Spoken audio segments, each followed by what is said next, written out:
Well, for us at Landmark, I think some of it depends on demographics and what's available to our patients.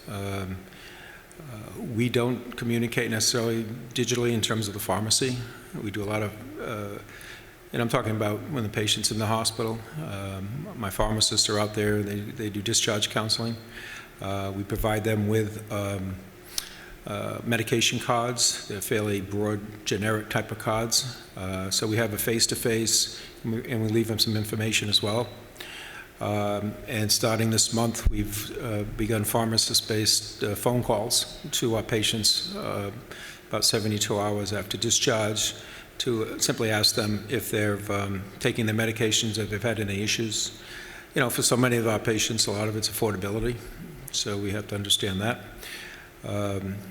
And in the next, I think on June 1st, we'll be opening a retail pharmacy at Landmark, which will hopefully take care of a lot of their prescription needs, at least on discharge, so they don't have to make a stop to a local CVS or Rite Aid or whatever.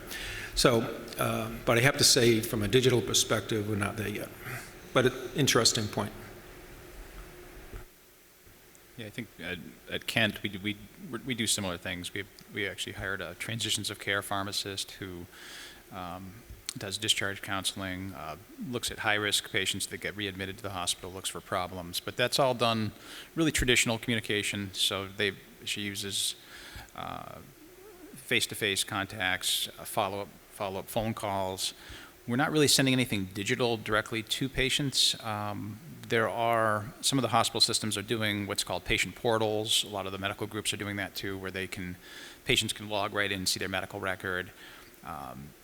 Some of the offices are doing like text messages. They're doing, I think Jeff mentioned robocalls, but they have, we just started an outpatient anticoagulation clinic, and the office actually has these robocall appointment reminder calls. So there's some digital technology more on the health system side, but at least in the pharmacist right now, talking to patients seem to be a little bit more traditional, paper and phone and face-to-face. I think it's really hard if you're going directly to patients.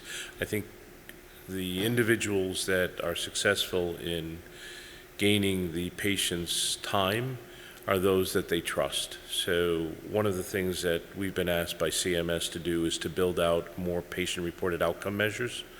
So the ability to capture the patient's voice in their own care is something that we're struggling with. So we leveraged the relationship we had with PillPack that was recently bought by Amazon, spent some time with Amazon to understand how they get their patients or customers to understand the relationship that they have. So and it's about trust.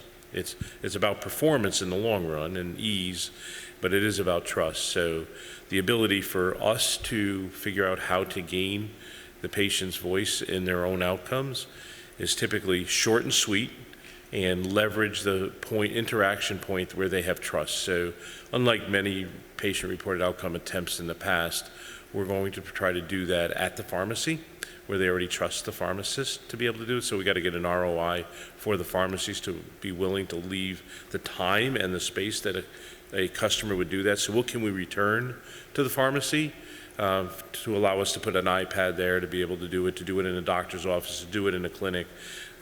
We have to figure out the ROI. So we're dead in the middle of figuring out what we can do with our partners that are already trusted by the patients. So I would say trust is a big piece about it. And then we know that 5 questions is one too many. Stay low, stay 4.